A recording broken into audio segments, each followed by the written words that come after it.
Bir darbe gelir. Hızlı, keskin, acımasız. Ama sen duraksarsın. Elini havada tutar, gözünü kırpıştırır. O küçük sesin fısıldamasını beklersin. Ya sonra pişman olursam? İşte o an. O tek soru anı. Seni öldüren an budur. Çünkü güç belirtmez. Güç hissetmez. Güç sadece hareket eder. Peki ya sen? Sen hala umursuyorsun. Ve bu seni zayıf kılıyor. İnsanlar bunu yanlış anlar, hep yanlış anlar. Umursamamayı soğukluk sanırlar, kalpsizlik sanırlar, ruhsuz bir temel sanırlar. Hayır, umursamamak netlik demektir. Vücudunun kesildiği, sisin dağıldığı, gerçeğin görünürlüğünün önünde yer aldığı vedir. Enerji kaybının bağlıdır. Seni asla ödüllendirmeyecek, seni asla görmeyecek insanlar, seni asla sevmeyecek kalplere harcadığın onun damla gücünün geri döndüğü andır. Ve acı gerçek şu ki çoğu insan kaybolmuş durumda. Çünkü yeteneksizler değil. Çünkü fırsatlar yok değil. Çünkü yanlış işlemleri önemsiyorlar. Beğenilmeye önem veriyorsun. Sevilmeye önem veriyorsun. Anlaşılmaya önem veriyorsun. Nasıl göründüğüne önem veriyorsun. Henüz yürümeyi bile bilmezken açmaya çalışan bir bebek gibi. Düşmekten korkmak, gözyaşlarından utanarak. İnsanların ne düşündüğüne önem veriyorsun. Aynı insanlar senin hakkında neler yapabiliyorlar bile. Ve bu sevgin, bu ilgin, bu duygusal gerilimin yüküne bir tasma oluyor. Sen buna özgürlük diyorsun. Machiavelli'nin bu kırılganlık derdi. Güce bak. Gerçek güce. Bağıran, yalvaran, onay dilenen türden değil. Güçlü bir şekilde akar. Güç var olduğu için özür dilemez. Gücün kendini açıklamasız, özellikle de onu anlayamayacak olanlara. Ve en önemlisi, gücün duygusal olarak kontrol edilemediği bağlanmaz. Hayatta kalan prens en çok hissinden değil, en net gören kişidir. Yol ne kadar netse, her kararda taşıdığın duygusal yük o kadar az olur. Çok fazla önemsediğinde sorarsın. Fazlasın. Yumuşarsın. Vurulması gereken darbeler havada kalır. Planlanan köyler ertelenir. Alınması gereken analitikler olur. Korkunla pazarlık yaparsın. Ve buna göre ahlak derler. Ama gerçek şu, bu ahlak değil. Bu sadece korku. Güç gibi görünmeye çalışan korku işte metnin devamının özgünleştirilmiş hali. Umursamayı bıraktığınız an ahlaki bir feragat değildir. Sonuçları soğukkanlılıkla görmek ve gene de seçimi yapmaktır. Machiavelli sana zevk için acımasız ol demedi. Etkili ol dedi. Ve etkililik mesafe ister. Eğer her şey seni sarsıyorsa hiçbir şeye hükmedemezsin. Ne bir imparatorluğa, ne bir işe, ne de kendi aklına. Dünya seni ödüllendirmez. Duygusal olarak savunmasız olanı ezer. Düşün. Odağının ne kadar sık dağıldığını düşün. Tek bir yorum bütün gününü mahvediyor. Bir ret, zihninde haftalarca dönüp duruyor. Bir utanç anı seni gölge gibi takip ediyor. Bu derinlik değil. Bu esaret. Ve hapishane beklemek zorunda olduğun her ihtiyaçla inşa edilir. Ne kadar az beklersen özgürlüğün o kadar büyük. Onay peşinde koşmayı bıraktığın an eylemler özgürleşir. Hamleler artık onaylanmak için değil, kazanmak için atılır. Strateji değişir. Etkilemeye çalışmayı bırakıp etkili olmaya başlarsın. Performansı bırakıp pozisyon almaya başlarsın. Bu bana nasıl görünmemi sağlar diye sormayı bırakıp bu bana ne kazandırır diye sormaya başlarsın. İşte çoğu insanın içgüdüsel olarak geri çekildiği nokta burası. Bunu duyuyorlar ve düşünüyorlar ki kulağa acımasızca geliyor. Ama Machiavelli rahatsız edici bir gerçeği anlamıştı. Güçsüz ahlak kırılgandır. Netlik olmadan güç kaostur. İyi görünmeye takıntılı olan adam çoğunlukla etkisizdir.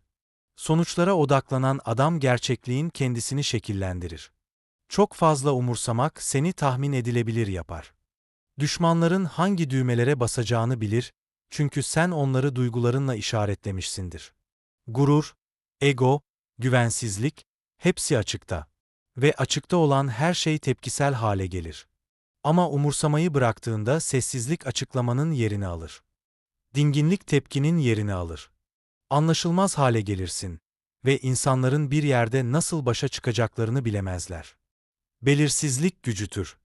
Kendini savunmak için acele etmiyorsan aksaklıklar ivmelenir. Doğrulama peşinde koşmuyorsan manipülatörlerin etki güçlerini istediklerinde. Kararlarını açıklamıyorsan, olumsuzlar oksijensiz kalır. Savaş alanı sessizleşir. Ve o sessizlikte filtrelemeye göre olmayan çizgileri görürsün. Berraklık söylenemez. Soğuk, temiz ve cerrahi bir bağlılıktır. Çoğu insan yaşamında kendiliğinden ortaya çıkanlardan düşünürler. Bu bir yalan. Özgüvenin sana inanmamasına ihtiyaç duymaktan gelir. İnançlarının dışında hale geldiği bir köyleriniz durdurulamaz olur. Artık izin vermek istemiyorsunuz. Harekete geçiş için değer özellikleri havale görünmüyor. Şüpheyle alışveriş yapmıyorsun. Machiavelli hükümdarları fazla sevilmenin tehlikeleri konusunda uyarmıştı. Sevgi kırılgandır. Sevgi sürekli bakım ister. Sevgi baskı altında. Ama korku, saygı, bunlar kalıcıdır. Ama bunun ötesinde korku ve sevgiden daha güçlü bir şey vardır. Bağımsızlık. Duygusal olarak kalabalığa bağımlı olmayan lider ona karşı hareket edebilir. Şimdi bunu kendi hayatına çevir. Kalabalık aileden olabilir, arkadaşların olabilir, kitlen olabilir, meslektaşların olabilir. Şekillerin görülemeyen zincirleridir. Ve her fırsatta onların rahatlığını korumak için yönetimini ayarlayabilir veya zincirleri sıkılaştırırsın. Kendini zincirlerin. Yanlış anlaşılmayı ne kadar az önemsersen o kadar hızlı hareket edersin. Yanlış anlaşılmak kaçınılmazdır. Grubun önünden geçerken. Eğer hareket etmeden önce anlaşılmayı beklersen asla hareket edemezsin. Tarih uzlaşmalarını bekleyenleri hatırlamaz. Adaleti önemsemeyi bıraktığında bir yol açılır. Adalet kaosa düzen vermek için birbirimizi görmek bizim bir hikayemizdir. Gerçekçi dengeler teşvik edilmez. Gerçek kaldıraç, zamanlama ve kararlılık stabildir. Machiavelli bunu alaycılıkla değil, pratiklikle gözlemledi. Fırtınayı denizin sakinleştirilmesi dileyerek atlatamasın. Adaleti fazla önemsemek seni yavaşlatır. Sadakati fazla önemsemek seni kör eder. İtibarı fazla önemsemek seni kırar. Her aşırı bağlı bir göz bağıdır. Ayrılma aralığını keskinleştirir. Duygular geri çekildiğinde desen tanıma keskinleşir. Kimlerin senin sorunundan faydalandığını fark etmeye başlarsın. Kimlerin senin kafasının karışık olmasından geldiğini görmeye başlarsın. Mücadelelerinin normal değil içsel olduğunu, hiçbir zaman yapman gerekmeyecek müzakereler olduğunu anlamaya başlarsın. Yolun açıldığı nokta çalıştırılıyor. Dünya daha basit hale geldiği için değil, sizin işlerinizin gereksiz duygusal yüklemesini karmaşıklaştırmayı bırakmak için. Empatiyi yok etmenin gerekmiyor. Kontrol alman gerekiyor. Disiplin olmadan empati kendi kendini sabote etmektir. Machiavelli bunu anlamıştı. Her şeyi eşit derecede hisseden bir hükümdar, hiçbir konuda etkili bir şekilde hükmedemez. Seçici özen gücüdür. Stratejik kayıtsızlık hayatta kalmaktır. Hata ya her şeyi önemsemek ya da hiçbir şeyi önemsememek arasında bir seçim olduğunu düşünmektir. Gerçek daha incelikli ve çok daha tehlikelidir. Hizmete vereni derinden önemsiyorsun ve ona hizmet etmeyen her isteğine karşı duygusal olarak kalıcı kalıyorsun. Bu kurulmuş değil. Odaklanmadır. Odaklanma acımasızdır. Odaklanma adaletsizdir. Odaklanma yalnızdır. Ve odaklanma tarihi aralıklarıyla sadece yorum yapanlar birbirinden farklıdır. Başkalarının duygusal rahatlığını önemsemeyi bırakma da ayrıntıyı sormadan söyleme yeteneği kazanırsın. Beğenilmeyi önemsemeyi bıraktığında duruşun düzelir, sesin sabitlenir. Kaybetmeyi önemsemeyi bıraktığında risk yönetilebilir hale gelir. Ve risk yönetilebilir hale geldiğinde ilerleme hızlanır. Dünya hareket edenleri destekler. Temiz hareket edin. Temiz hareket temiz algı gerektirir. Ve temiz kişisel belleğiniz ayrıntılarıyla doluyken mümkün değildir. Machiavelli size özür dilemeden söylüyordu. Berraklık istemek duygusal koltuk değneklerinden vazgeçmeye dayanıklı olmalısın. İyi biri olarak görülmekten, onaylanma ihtiyaçlarından, alınmadan sulanmasından dahil edilir. Bunlar sonuçlardan sorumlu olmayanların lüksleridir. Sorumluluk seni değiştirir. Sonuçlar önemli olduğunda duygular ikinci plana düşer. Gerçek ortaya çıkar. Duygular rehber değil veri haline gelir. Çoğu insanın asla ulaşamadığı bir dönüm noktasıdır. Bunlara insani bir özellik kazandırıyormuş gibi ilgilenmeye tutunurlar. Kontrol edilmeyen ilginin kendisinde yönetilebilir, tahmin edilebilir ve zayıf olup olmadığı fark etmezler. Gücünün yokluğu değildir. Duyguların ustalaşmasıdır. Ve bir kez ustalaştığında rahatsız edici bir şey olur. Sis dağılır. Kararlar daha kolay gelir. Bir zamanların karmaşık görünen yolları, şimdi kristal berraklığında ortaya çıkıyor. Ne belirtmeni sormayı bırakırsın. Neyin doğru ve neyin işe yaradığını görmeye başlarsın. Yolun netleştiği an budur. Çünkü bir harita bulunamadı. Çünkü söylentilerin, korkuların onu fısıldadığında araziyi yeniden çizmesine izin vermedin. Bunu görüldüğünde saklamanın sürdürülmesi. Dünyanın büyük bir bölümünün tiyatrosu fark etmeye başlıyorsun.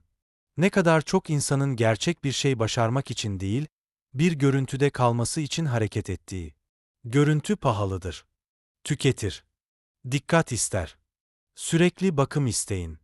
Görüntünün kaydedilmesi ne kadar çok önemseniyor. Gerçek ilerleme için o kadar az enerji kalıyor. Bu sayede yükselenler genellikle en hızlı yükselenlerdir. Onun niyetini ilan etmiyorlar. Aksiliklerini duygusal olarak yayınlamıyorlar. Onun dayanıklılığını garanti edemiyorlar. İzliyorlar, hesaplıyorlar, ayarlıyorlar. Machiavelli sessizliğe hayrandı çünkü özgürlüklere doğrudan saldırılamaz. Bölgedeki direniş davet eder. Sessizlik başkalarını tahmin etmeye zorlar.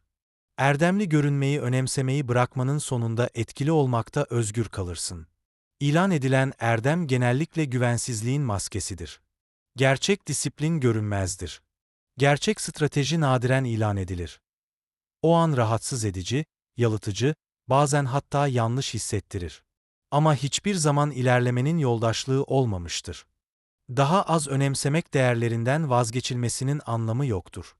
Değerlerinin sana karşı silah olarak kullanılmasına izin verilmemesinin anlamı gelir. İnsanlar suçluluk duygusuna hitap edecekler. Tereddütünü belirten işaret olarak kişiler. Sabrın bilgeliktiler. Ama vücudun bu avantajınadır. Ve nasıl algılandığınla fazla ilgilenirsen, buna dağılımsın, genişliğini korurken kendini koruyarak. Machiavelli'nin iyi niyetine güvenenleri uyardı. İyi niyetli kum üzerine inşa edilir. Koşullar değiştiğinde anında buharlaşır. Ama çıkarlar. Herkes memnun olmayı önemsemeyi bıraktığında sonunda başarıdan kimlerin faydalandığını ve kimlerin sadece sizin teslimiyetinden faydalandığını görüyor. Duygusal kopukluk işte burada çevredekiler için tehlikeli hale gelir. Acımasız olduğun için değil, artık kontrol edilemediğin için. Artık sana yüklenen beklentilerle zıplamıyorsun. Artık seçimlerini doğru bir şekilde çıkarmak zorundasın. Ve doğru bir şekilde çıkartıldığında otomatikliğin yerini bulur. Otorit yapılabilir, varsayılır ve yapılacak onaya karşı kayıtsızlık gerektirir. Dikkat et, en etkili figürlerin hareketleri nadiren gerçekleşir. Kararları listeler ve diğerleri olaylardan sonra yorumlar. Açıklama bir tür izin arayışıdır. Anlaşılmayı önemsememeyi bıraktığında, fikir birliği olmadan hareket etme parayı geri kazanırsın. Bu insanlar için dağıtım vericidir. İnsanların davranışları tahmin edilebilir olduğunda rahat hissederler. Çok fazla önemsemek seni tahmin edebilir. Duygusal olarak tepki verirsin. İçgüdüsel olarak savunmaya geçsin. Güvence ararsın. Ama kayıtsızlıkta bozar. İnsanların nerede olduğunu bilmez, dikkatle yürürler. Machiavelli korkuyu dengeleyici bir güç olarak anlıyordu ama daha incelikli. Korkudan alternatif olarak daha güçlüdür. Korku isyana yolu sağlar. Belirsizlik ihtiyatlılığa yol açar. Başkalarının ne kadar önemsediğinden emin olmadığında sınırlarını test etmek için sorarlar. O talep alanını yaratır. Alan kaldıraç yaratır. Kendi değişiklikleri bu anlık tepki vermemek gibi görünüyor. Sessizlik işlemlerinin yapılmasına izin vermek gibi görünüyor. Sen okunamıyor kalırken çözümler çıkarmasına izin vermesine izin veriyor gibi görünüyor. Daha az önemsediğinde tıkanıklık doluyor, gizli birleşim oluyor. Çoğu insan bunu rahatsız edici buluyor çünkü sürekli duygusal ifadeyi özgünlükle karıştırıyorlar. Ama özgünlüğün görünmemesi gerekiyor. Gizlilik gizliliği değildir. Kontrol sahtekarlık değildir. Herkese karşı olmadan gerçek olabilirsin. Machiavelli dayanıklılığın yalnızca ittifakları güçlendirildiği yerde paylaşılması, dışarıda olduğu hiçbir yerde paylaşılmaması savunurdu. Ayrım gözetmeden önemseyen kişi açık bir kapıdır. Seçici olarak önemseyen kişilerin özenle inşa edilmiş seçilmiş kapılara sahip bir kaledir. Ne sıklıkta şüphelerini ortaya koyuyorsun, ne sıklıkta korkularını açıklıyorsun. Hiçbir sıklıkta hareket etmeden önce duygusal onay arıyorsun. Her fırsatta birine bilgi teslim ediyorsun. Ve bilgi gücüdür. Gücünün tamamı iyi niyetle kullanılmaz. Güvence duygusalliğe ne kadar az önem verirse o kadar azalır. Bağımlılık hırsının sessiz katilidir. Bağlantı gibi gizlenir ama tasma gibi çalışır. Kararları bireysel olarak nasıl hissedeceğiyle ölçmeye başlarsın, ürettikleri sonuçlar yerine. Bu tasmayı kestiğinde hareket etmek daha hafif hale gelir. Görünmez ağırlıkları sürüklemeyi bırakırsın.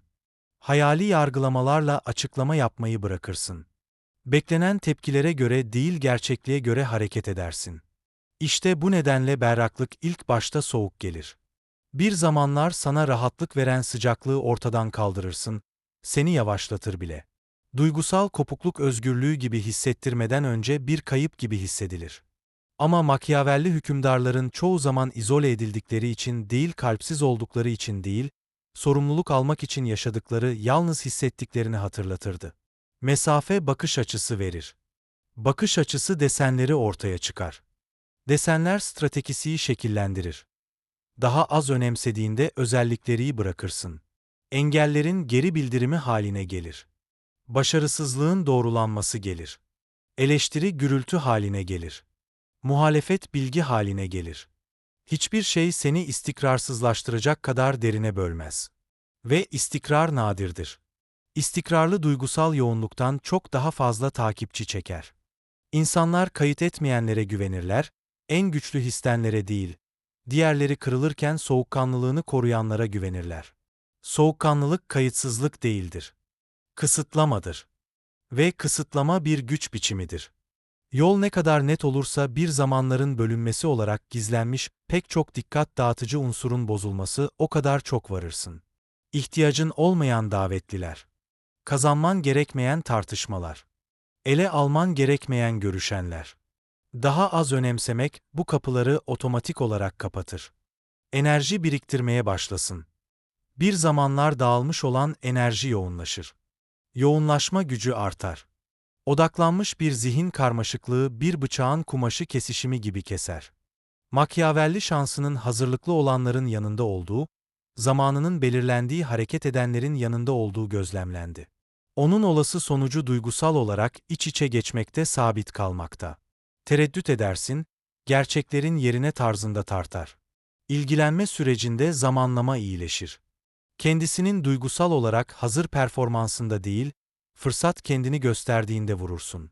Hazırlık çoğu zaman bir yanılsamadır. Eylem hazırlıklılığı yaratır, aksine değil. Bu değişim incelenerek ama geri sürdürülemez. Bir kere mükemmel olmayı önemsemeyi bıraktığında sizin etkili olma izni verirsin. Bir kere evrensel onayı önemsemeyi bıraktığında önemli olanların saygısını kazanmaya izin verirsin. Bir kere rahat olmayı önemsemeyi bırakmada büyümeye izin verirsin. Büyümenin bozulması rahatsız edicidir. Yaşamının bazı bölümlerinin ölmesini gerektirir. Başkalarını memnun etmeye dayalı kimlikler özellikle kırılgandır. Machiavelli bunları erdem olarak değil, olarak görürdü. Dünyalarla niyetli değil eylemlerle hareket eder. Ve eylemler, duygusal gürültünün azalmasında daha temiz, daha hızlı ve daha hassas hale gelir. Daha az önemsedikçe deliliğini kaybetmezsin. Daha fazla yerdeyken gelirsin. Seçim yapmaya başlayın. Duyguları nereye yatıracağını seçsin, onu nereye sızdırmasın. Bu seçim hayatlarını sürüklenenlerden belirtilenlere yönlendirin. Ayrılma derinleştikçe diğerlerinden gelen direnç fark edersin. Seni değişmekle, soğutmakla, uzaklaşmakla suçlayacaklar. Bu genellikle duygusal olarak saklanan bir zamanın onlardan çok fayda sağlamasının bir işaretidir. Machiavelli sana bu tepkileri dikkatle gözlemlemeni söylüyordu. Var olduğunu bilmeyenlerin ilişkileri ortaya çıkıyor. Ve yine bilgi gücüdür. Yol açılmaya devam ediyor. Engeller ortadan kalktığı için değil, artık onun engeli kişisel bir saldırı olarak yorumlamayı bırakmak için. Stratejik değer taşımayan savaşlara girmeyi bırakıyorsunuz. Gücünü önemli anlıyorsan saklıyorsun.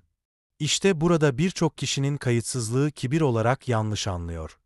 Ama kibir dikkat arayışındadır. Kayıtsızlığa dikkat etmeyi ihmal etmeyin gelir. Kibir hakaretlere tepki verir. Kayıtsızlık onların cevapsız ölmesine izin verir. Ve cevapsız kalan saldırılar genellikle kendi ağırlıklarının altında çöker. Ne kadar az önemserseniz dünyanın sizin üzerindeki etkisi o kadar azalır. Ve kaldıraç bir kez ortadan kaldırıldığında gerçek ortaya çıkar. İnsanların gerçek niyetlerini açığa çıkarıyor çünkü duygusal manipülasyon artık işe yaramıyor. Ya alanınıza uyum sağlarlarsa ya da onlar ortadan kaldırırlar. Her iki sonuç da netliktir. Bu boşluğa doğru bir düşüş değil. Bu kontrole doğru bir yükseliştir. Tepkileriniz üzerinde kontrol, enerjiniz üzerinde kontrol, yönünüz üzerinde kontrol. Ve bir kez kontrol ünitesi sağlandığında, dışsal kaos dikkatinizi dağıtma gücünüzü kullanır. Siz sıralarken diğerleri hala tepki veriyor. Siz planlarken diğerleri hala açıklama yapıyor. Siz inşa ederken diğerleri hala onay arıyor. İşte yol böyle şekillenir. Sadece açık değil, aynı zamanda kaçınılmaz. Bu aşamada temel bir şey değişir. Artık dünyayla duygusal olarak alışveriş yapılmıyor. Onu gözlemliyorsun. Bulanıklık giderildiğinde yapılan çoğu insanın asla farklı olmayan yapıları ortaya çıkar. Niyetler yerine teşvikleri görürsün. Kişilikler yerine desenleri görürsün. Bahaneler sonucu sonuçları anlayın. İşte Machiavelli'nin yazdığı seviye budur. Saflar için değil, gerçekliğin nasıl hissettirilmesi gerektiği yerine nasıl olduğunu kabul etmeye istekli olanlar için. Herhangi bir kişinin kendi hayatı üzerinde güç sahibinin değişmesi en büyük tehlikenin yanılsama olduğunu anlıyordu. Çabanın her zaman ödüllendirileceği yanılsaması. Dürüstlüğün her zaman korunacağı yanılsaması. İnsanların çıkarlarından, prensip ilkelerden kaynaklanan hareket yanılsaması. Çok fazla önemsediğinde bu yanılsamalara bağlanmasın çünkü sana izin verirler. İlgilenmeyi bırakma seni hayal dünyasından vazgeçmeye zorlar. Çünkü hayal dünyasında pahalıdır. Zamana mal olur. İvmeye mal olur. Fırsatlara mal olur. Fark bile etmeden kaçırdığın fırsatlara. İlginin etkisinin azalmasında zihniniz otomatik olarak oluşturmak hale gelir. Daha iyi sorular sormaya başlayınsın. Ama adil mi değil, kim faydalanıyor? Ben nasıl faydalanıyorum? Bu konuda ne düşünmeliyim değil, hiçbir şey yapmazsam ne olur? Bu kişileri üzmeyecek, peki bu bana ne kazandırıyor? Bu sorular seni zalim yapmaz. Seni tutar. Çoğu insan kararlarını uyur gezer gibi verir. Duyguyla, yeteneğiyle ve sosyal baskıyla. Buna insan olmak diyorlar. Machiavelli buna yönetilmek derdi. Dürtülerle yönetilmek. Korkuyla yönetilmek. Ait olmayla yönetilmek. Yardımlaşma kadar yaratılmış en güçlü kontrol araçlarından biridir. Ait olmayı çok önemsediğinde onu korumak için kendi çıkarlarına ihanet edersin. Konuşmamın gerektirdiği yerde sessiz kalmasın. Hareketin yapılması gereken yerde hareketsiz kalırsın. Üst düzey sınırlamak için tasarlanmak üzere sığmak için kendini küçültmek. İlgilenme yaratılan duraklamalardan daha azı. Sana sadakatsizliğin gruplara sadakat göstermesini bırakmasın. Seni desteklemeyen savunma sistemlerini bırakırsın. Senden faydalanmak için tasarlanan yapıların içselleştirmeyi bırakması. Sadece bu safra zihinsel yükünün büyük bir kısmı temizler ve alan yaratır. Ve bu alandaki büyüme daha keskin büyür. Netlikten yoksunluk pervasızdır. Net bir şekilde belirlenmiş hız sınırlamasıdır. Machiavelli hırsa disiplinle birleştiğinde saygıya duyarlıydı. Gereksiz hareketten, duygusal aşırılıktan ve hiçbir yerde var olmayan özellik gösterişten nefret ederdi. Umursamayı azaltmada filtrenin daha sessiz ama daha tehlikeli hale gelmesi. Artık duyurulmazsın. Artık sonuçlardan önce alkış beklemezsiniz. Sonuçların konuşmasına izin verirsin çünkü harcanmaya itiraz edilemez. Sonuç açıklamalarından çok daha hızlı eleştiriyi susturur. Ayrıca manipüle edilmen de zorlaşır. Duygusal bağlar artık işe yaramaz. Suçluluk gezileri başarısız olur. Tahrikler sonuç vermez. Kışkırtmalar boşalıyor. Bu bir zamanların tepkilerine, güvenen insanların hayallerine uğrar. Belki gerilimi tırmandırır. Belki seni suçlular. Utandırarak uyumluluğa geri döndürmeye çalışırlar. Bu bir test. Eğer bozukluklardan kurtulmak için düzelme olursa, geri dönersen kontrolü onlara geri verirsin. Eğer kalıcı olarak değişmezse kalıcı olarak değişir. Güç değişir. Çatışma yoluyla değil, yollarlılık yoluyla. Machiavelli bunu anlamıştı. İktidar bir kere ele geçirilmez. İktidar günlük olarak sürdürülür. Sabır yoluyla, itidal yoluyla, gereksiz çatışmaya sürüklenmeyi reddetmek yoluyla. Çatışma genellikle aciliyet kılığına bürünmüş bir dikkat dağıtıcıdır. Umursamayı böldüğünde aciliyet duygusu azalır. Sesli olan ile önemli olan arasındaki farkı anlayabilirsin. Çoğu insan bunu yapamaz. Netlik zamanı nasıl deneyimlediğini değiştirir. Duygusal olarak hızlanmayı bırakmasın ve yükleme olarak adımlamaya başlasın. Artık acil onaylanmaya ihtiyaç duymuyorsunuz. Yani beklemeyi göze alabilirsiniz. Beklemek kasıtlı olmak zayıflık değildir. Bir yaştadır. Şans doğru konumlananlara ve zamanlamaya uygun olduğunda hazır olanlara gülümser. Hazırlık sakinlik gerektirir.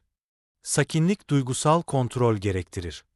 Duygusal kontrollerin daha az önemsenmesini gerektirir. Bu nedenle çok fazla insan tükenmişlik yaşar. Ona son derece önem veriyorlar. Görüşü, sonucu, küçük detayı. Sinir sistemleri sürekli yargılanıyor. Sonunda çökerler. Ama seçici dağıtma işlemi başladığında savaşları sen seçersin. Yatırımları sen seçersin. Duyguların nerede faydalı olduğunda sen karar verirsin. Bu israfı önler. Bu senin varlıklarında daha ağır oluyor. Daha yaşıyor değil, daha yoğun. İnsanlar daha az şey söylesen bile bunu yapıyorlar çünkü artık enerji sızdırmıyorsun. Sınırlandırılmışsın. Sınırlandırma. Bu kolayca yerinden oynatılamayan, başarısızlığa uğramayan, saçmalığa uygun olmayan demektir. Machiavelli bunu biliyordu.